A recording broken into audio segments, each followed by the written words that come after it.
ನಮಸ್ಕಾರ ಸ್ನೇಹಿತರೆ, ನಾನು ಡಾಕ್ಟರ್ ಸದೀಪ್ ಅಂತ. ನಮ್ಮ ಚಾನಲಲ್ಲಿ ಆರೋಗ್ಯದ ಬಗ್ಗೆ, ರೋಗದ ಲಕ್ಷಣಗಳ ಬಗ್ಗೆ, ಮನೆಮದ್ದುಗಳ ಬಗ್ಗೆ ಮತ್ತು ಮಾನವನ ಸರ್ವಾಂಗೀಣ ಬೆಳವಣಿಗೆಗಳ ಬಗ್ಗೆ ನಾನು ವಿಡಿಯೋ ಮಾಡಿ ಹಾಕ್ತಾ ಇರ್ತೀನಿ ಸ್ನೇಹಿತರೆ. ಈ ವಿಷಯಗಳಲ್ಲಿ ನಿಮ್ಗೆ ಏನಾರು ಆಸಕ್ತಿ ಇತ್ತು ಅಂತ ಹೇಳಿದರೆ ನಮ್ಮ ಚಾನಲ್ನ ಲೈಕ್ ಮಾಡಿ, ಶೇರ್ ಮಾಡಿ, ಸಬ್ಸ್ಕ್ರೈಬ್ ಮಾಡಿ ಅಂತ ಹೇಳ್ತಾ ಇವತ್ತಿನ ವಿಷಯ ನೇಸಲ್ ಪಾಲಿಪ್. ಮೂಗಿನಲ್ಲಿ ದುರ್ಮಾಂಸ ಬೆಳೆದಿದೆ ಅಂತ ಡಾಕ್ಟರ್ಗಳು ಹೇಳ್ತಾ ಇರ್ತಾರೆ ಸ್ನೇಹಿತರೆ. ಈ ನೇಸಲ್ ಪಾಲಿಪ್ನ ಕಾರಣಗಳು, ಲಕ್ಷಣಗಳು ಮತ್ತು ಹೋಮಿಯೋಪತಿಯಲ್ಲಿ ಯಾವ ತರಹದ ಚಿಕಿತ್ಸೆ ನಾವು ಈ ನೇಸಲ್ ಪಾಲಿಪ್ಗೆ ಕೊಡ್ತೀವಿ ಅಂತ ಈ ಒಂದು ವಿಡಿಯೋದಲ್ಲಿ ತಿಳ್ಕೊಳ್ಳೋಣ ಸ್ನೇಹಿತರೆ.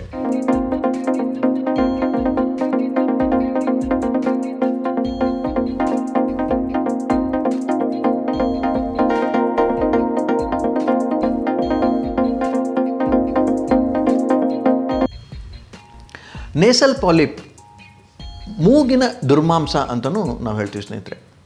ಈ ಮೂಗಿನ ದುರ್ಮಾಂಸ ಏನಾದ್ರು ಆಯಿತು ಅಂತ ಹೇಳಿದರೆ ಉಸಿರಾಡುವಲ್ಲಿ ಬಹಳಷ್ಟು ಕ್ಲಿಷ್ಟಕರವಾಗುತ್ತೆ. ಸೊ ಹೀಗಾಗಿ ಅವರು ಬಾಯಿಯಿಂದ ಉಸಿರನ್ನು ತಗೊಳ್ಳಿಕ್ಕೆ ಪ್ರಯತ್ನ ಮಾಡ್ತಾ ಇರ್ತಾರೆ ಮಲಗಿದಾಗ ಮತ್ತು ಎಚ್ಚರ ಇರುವಾಗ. ಸೊ ಯಾಕೆ ಅಂತ ಹೇಳಿದರೆ ಅವ್ರಿಗೆ ಮೂಗಿನಿಂದ ಉಸಿರಾಡಲು ಆಗ್ತಾ ಇರಲ್ಲ. ಸೊ ಇದಕ್ಕೆ ನೇಸಲ್ ಪಾಲಿಪ್ ಅಂತಲೂ ನಾವು ಹೇಳ್ತೀವಿ ಸ್ನೇಹಿತರೆ. ಮೂಗಿನಲ್ಲಿ ದುರ್ಮಾಂಸ ಬೆಳೆದಿದೆ ಅಂತ ಡಾಕ್ಟರ್ಗಳು ಹೇಳ್ತಾರೆ. ಅದು ಮೂಗಿನ ದುರ್ಮಾಂಸ ನೋಡಲಿಕ್ಕೆ ಸಹ ಕಂಡು ಬರ್ತಕ್ಕಂಥದ್ದು ಈ ನೇಸಲ್ ಪಾಲಿಪ್ ಸ್ನೇಹಿತರೆ. ಇದು ನಾನ್ ಕ್ಯಾನ್ಸರಸ್ ಗ್ರೋತ್ ಅಂತಲೂ ನಾವು ಹೇಳ್ತೀವಿ. ಅಂತ ಹೇಳಿದರೆ ಕ್ಯಾನ್ಸರ್ ಅಲ್ಲದೇ ಇರತಕ್ಕಂಥ ಒಂದು ಗಡ್ಡೆ ಅಂತಲೂ ನಾವು ಹೇಳ್ತೀವಿ ಸ್ನೇಹಿತರೆ. ಇದು ಮೂಗಿನಲ್ಲಿ ಆಗತಕ್ಕಂಥದ್ದು ಬಹಳ ಸರ್ವೇಸಾಮಾನ್ಯ. ಮತ್ತು ಇದು ಎಲ್ಲೆಲ್ಲಿ ಸೈನಸ್ಗಳಿದೆ ಅಂತ ಹೇಳಿದರೆ ನಮ್ಮ ಇಥಮಾಯ್ಡಲ್ ಸೈನಸ್ ಈ ಭಾಗದಲ್ಲಿ ಮತ್ತು ಈ ಭಾಗದಲ್ಲಿ, ಈ ಭಾಗದಲ್ಲಿ, ಈ ಭಾಗದಲ್ಲಿ ಮತ್ತು ಈ ಭಾಗದಲ್ಲಿ. ಸೊ ಇದಿಷ್ಟು ಭಾಗಗಳಲ್ಲಿ ಆಗತಕ್ಕಂತಹ ಒಂದು ರೋಗಕ್ಕೆ ಈ ನೇಸಲ್ ಪಾಲಿಪ್ ಅಂತಲೂ ನಾವು ಹೇಳ್ತೀವಿ ಸ್ನೇಹಿತರೆ. ಯಾಕೆಂದರೆ ಮೂಗಿನ ಅಕ್ಕಪಕ್ಕದ ಭಾಗದಲ್ಲಿ ಆಗುವಂತಹ ಒಂದು ಚಿಕ್ಕ ಗಡ್ಡೆಗಳಿಗೆ ನಾವು ನೇಸಲ್ ಪಾಲಿಪ್ ಅಂತಲೂ ನಾವು ಹೇಳ್ತೀವಿ. ಕೆಲವೊಂದು ಸಾರಿ ನಮ್ಮ ಮೂಗಿನಿಂದ ನೋಡಲಿಕ್ಕೆ ಸಿಗ್ತಕ್ಕಂತಹ ಒಂದು ದುರ್ಮಾಂಸ ಮೂಗಿನಲ್ಲಿ ಕಾಣ್ತಾ ಇರುತ್ತೆ. ಅದಕ್ಕೆ ನೇಸಲ್ ಪಾಲಿಪ್ ಅಂತಲೂ ನಾವು ಹೇಳ್ತೀವಿ ಸ್ನೇಹಿತರೆ. ಸೊ ಹೀಗಾಗಿ ಈ ನೇಸಲ್ ಪಾಲಿಪ್ ಏನಾದ್ರು ಆಯಿತು ಅಂತ ಹೇಳಿದರೆ ಅದರ ಮುಖ್ಯವಾದ ಕಾರಣ ಏನು ಅಂತ ಹೇಳಿದರೆ, ನಮ್ಮ ರೋಗಿಗೆ ಬಹಳಷ್ಟು ಸಾರಿ ನೆಗಡಿ, ಕೆಮ್ಮು, ಜ್ವರ ಬರ್ತಕ್ಕಂಥ ಸಾಧ್ಯತೆಗಳು ಜಾಸ್ತಿ ಇತ್ತು ಅಂತ ಹೇಳಿದರೆ ನೇಸಲ್ ಪಾಲಿಪ್ ಆಗುವಂಥ ಸಾಧ್ಯತೆಗಳು ಜಾಸ್ತಿ ಇರುತ್ತೆ. ಅಂತ ಹೇಳಿದರೆ ಕ್ರಾನಿಸಿಟಿ ಆಫ್ ರೆನೈಟಿಸ್ ಅಂತ ಹೇಳ್ತೀವಿ. ಅಂತ ಹೇಳಿದರೆ ನಮ್ಮ ಮೂಗಿನಲ್ಲಿ ಇರ್ತಕ್ಕಂಥ ಒಂದಿಷ್ಟು ಪದರಗಳು ಬಹಳಷ್ಟು ರೋಗಗ್ರಸ್ತ ಸ್ಥಿತಿಯಲ್ಲಿ ಪುನಃ ಆಯಿತು ಅಂತ ಹೇಳಿದರೆ ಈ ಒಂದು ನೇಸಲ್ ಪಾಲಿಪ್ ಆಗುವಂಥ ಸಾಧ್ಯತೆಗಳು ಜಾಸ್ತಿ ಇದೆ ಅಂತ ಕಂಡುಬಂದಿದೆ ಸ್ನೇಹಿತರೆ.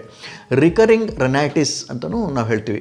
ಸೊ ಇನ್ನೂ ಒಂದು ಬಹಳ ಮುಖ್ಯವಾದ ಕಾರಣ, ಯಾವುದೇ ತರಹದ ಔಷಧಿಗಳ ಅಲರ್ಜಿ ಇತ್ತಂದ್ರೂ ಸಹಿತ ಈ ನೇಸಲ್ ಪಾಲಿಪ್ ಆಗುವಂಥ ಸಾಧ್ಯತೆಗಳು ಜಾಸ್ತಿ ಇರುತ್ತೆ ಅಂತ ತಿಳಿದು ಬಂದಿದೆ ಸ್ನೇಹಿತರೆ. ಇದು ಎರಡನೇ ಕಾರಣ ಆಯಿತು ಅಂತ ಹೇಳಿದರೆ, ಮೂರನೇ ಕಾರಣ ನಮ್ಮ ರೋಗ ನಿರೋಧಕ ಶಕ್ತಿಯಲ್ಲಿ ಆಗತಕ್ಕಂತಹ ಬದಲಾವಣೆಯಲ್ಲಿ ರೋಗ ನಿರೋಧಕ ಶಕ್ತಿಯಲ್ಲಿ ಬದಲಾವಣೆ ಏನಾದ್ರು ಆಗಿ ಈ ನೇಸಲ್ ಪಾಲಿಪ್ ಆಗುವಂಥ ಸಾಧ್ಯತೆಗಳು ಕಂಡುಬಂದಿದೆ ಸ್ನೇಹಿತರೆ. ಇದಿಷ್ಟು ಕಾರಣಗಳು ಈ ನೇಸಲ್ ಪಾಲಿಪ್ಗೆ ಆಯಿತು ಅಂತ ಹೇಳಿದರೆ. ನೇಸಲ್ ಪಾಲಿಪ್ ಆಯಿತು ಅಂತ ಹೇಳಿದರೆ ಯಾವ ತರಹದ ಲಕ್ಷಣಗಳು ಕಂಡುಬರುತ್ತೆ ಅಂತ. ನೇಸಲ್ ಪಾಲಿಪ್ ಆಯಿತು ಅಂತ ಹೇಳಿದರೆ ಉಸಿರಾಡಲು ಬಹಳಷ್ಟು ತೊಂದರೆ ಆಗುತ್ತೆ. ಮೂಗು ಯಾವಾಗಲೂ ಕಟ್ಕೊಂಡೇ ಇರುತ್ತೆ ಮತ್ತು ಅವರು ಬಾಯಿಯಿಂದ ಉಸಿರಾಡುವಂತಹ ಪ್ರಯತ್ನ ಮಾಡ್ತಾ ಇರ್ತಾರೆ ಮತ್ತು ಅವರು ಗೊರಕೆ ಹೊಡೆಯುವುದು ಸರ್ವೇಸಾಮಾನ್ಯ ಸ್ನೇಹಿತರೆ.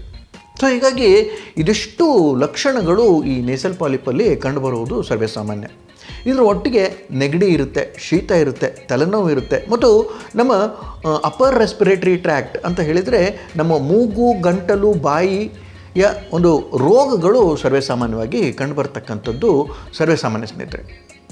ಸೊ ಹೀಗಾಗಿ ಮೂಗಿನಿಂದ ನೀರು ಬರಲಿಕ್ಕೂ ಸಾಧ್ಯತೆ ಇದೆ, ಇಲ್ಲ ಅಂತ ಹೇಳಿದರೆ ಶೀತ ಇರಲಿಕ್ಕೂ ಸಾಧ್ಯತೆ ಇದೆ, ಇದರೊಟ್ಟಿಗೆ ಜ್ವರನೂ ಇರಲಿಕ್ಕೆ ಸಾಧ್ಯತೆ ಇದೆ. ಸೊ ಹೀಗಾಗಿ ಹಲವಾರು ಲಕ್ಷಣಗಳು ಈ ನೇಸಲ್ ಪಾಲಿಪಲ್ಲಿ ಕಂಡುಬರ್ತಕ್ಕಂಥದ್ದು ಸರ್ವೇಸಾಮಾನ್ಯ ಸ್ನೇಹಿತರೆ. ಇನ್ನೂ ಒಂದು ಬಹಳ ಮುಖ್ಯವಾದ ಕಾರಣ ಈ ನೇಸಲ್ ಪಾಲಿಪ್ಗೆ ಅಂತ ಹೇಳಿದರೆ ವಿಟಮಿನ್ ಡಿ ಡೆಫಿಷಿಯನ್ಸಿ ಅಂತಲೂ ಕಂಡುಬಂದಿದೆ ಸ್ನೇಹಿತರೆ. ಕೆಲವೊಂದು ರೋಗಿಗಳಲ್ಲಿ ವಿಟಮಿನ್ ಡಿ ಬಹಳಷ್ಟು ಕೊರತೆ ಆಗುವುದರಿಂದ ಈ ಒಂದು ನೇಸಲ್ ಪಾಲಿಪ್ ಆಗುವಂಥ ಸಾಧ್ಯತೆಗಳು ಕಂಡುಬಂದಿದೆ ಸ್ನೇಹಿತರೆ. ಸೊ ಇದಿಷ್ಟು ಕಾರಣಗಳು, ಲಕ್ಷಣಗಳು ಆಯಿತು ಅಂತ ಹೇಳಿದರೆ ನಮ್ಮ ಹೋಮಿಯೋಪತಿಯಲ್ಲಿ ಈ ನೇಸಲ್ ಪಾಲಿಪ್ಗೆ ಯಾವ ತರಹದ ಚಿಕಿತ್ಸೆ ನಾವು ಕೊಡ್ತೀವಿ ಅಂತ. ಈ ನೇಸಲ್ ಪಾಲಿಪ್ಗೆ ನಮ್ಮ ಹೋಮಿಯೋಪತಿಲಿ ಬಹಳಷ್ಟು ಒಳ್ಳೆಯ ಮತ್ತು ಉತ್ತಮ ಔಷಧಿಗಳು ಇದೆ ಅಂತ ನಾನು ನಿಮಗೆ ತಿಳಿಸ್ತಾ ಇದ್ದೀನಿ ಸ್ನೇಹಿತರೆ. ಸೊ ಹೀಗಾಗಿ ಈ ನೇಸಲ್ ಪಾಲಿಪ್ ಏನಾದ್ರು ಆಯಿತು ಅಂತ ಹೇಳಿದರೆ ನಮ್ಮ ಹೋಮಿಯೋಪತಿಯಲ್ಲಿ ನಾವು ಯೂಸ್ ಮಾಡ್ತಕ್ಕಂಥ ಮೆಡಿಸಿನ್ಸ್ ಅಂತ ಹೇಳಿದರೆ ಸಲ್ಫರ್ ಅಂತ ಇದೆ, ಕ್ಯಾಲ್ಕೇರಿಯಾ ಕಾರ್ಬ್ ಇದೆ, ಕ್ಯಾಲ್ಕೇರಿಯಾ ಪಾಸ್ ಇದೆ, ಕ್ಯಾಲ್ಕೇರಿಯಾ ಸಲ್ಫ್ ಇದೆ ಮತ್ತು ಲೈಕೋಪೋಡಿಯಮ್ ಇದೆ. ಹೀಗೆ ಹಲವಾರು ಔಷಧಿಗಳು ನಮ್ಮ ಹೋಮಿಯೋಪತಿಯಲ್ಲಿದೆ. ಅದನ್ನು ರೋಗಿಯ ಗುಣಲಕ್ಷಣಗಳನ್ನು ನೋಡಿ, ರೋಗಿಯ ಮಾನಸಿಕ ಸ್ಥಿತಿ, ದೈಹಿಕ ಸ್ಥಿತಿ ಮತ್ತು ಭಾವನಾತ್ಮಕ ಒಂದು ಲಕ್ಷಣಗಳನ್ನು ಸರಿಯಾಗಿ ಅವಲೋಕಿಸಿ ಅವರಿಗೆ ಆಗತಕ್ಕಂಥ ಎಲ್ಲ ಲಕ್ಷಣಗಳನ್ನು ಅಧ್ಯಯನ ಮಾಡಿ ನಾವು ಔಷಧಿ ಕೊಟ್ಟಿದ್ದೇ ಆಯಿತು ಅಂತ ಹೇಳಿದರೆ ಈ ನೇಸಲ್ ಪಾಲಿಪ್ ಪೂರ್ತಿಯಾಗಿ ಗುಣವಾಗುತ್ತೆ ಅಂತ ನಾನು ನಿಮಗೆ ತಿಳಿಸ್ತಾ ಇದ್ದೀನಿ ಸ್ನೇಹಿತರೆ. ಸೊ ಇದಿಷ್ಟು ಮಾಹಿತಿ ಈ ನೇಸಲ್ ಪಾಲಿಪ್ನ ಬಗ್ಗೆ. ಈ ಒಂದು ವಿಡಿಯೋ ನಿಮ್ಗೆ ಏನಾದ್ರು ಲೈಕ್ ಆಯಿತು ಅಂತ ಹೇಳಿದರೆ ನಿಮ್ಮ ಸ್ನೇಹಿತರಿಗೆ, ಬಂಧು ಬಾಂಧವರಿಗೆ, ಪ್ರೀತಿ ಪಾತ್ರರಿಗೆ ಎಲ್ಲರಿಗೂ ಕಳಿಸಿ ಈ ನೇಸಲ್ ಪಾಲಿಪ್ನ ಒಂದು ಸರಿಯಾದ ಮಾಹಿತಿ ಇರಲಿ ಅಂತ ಈ ಒಂದು ವಿಡಿಯೋ ಮಾಡಿದ್ದೀನಿ ಸ್ನೇಹಿತರೆ.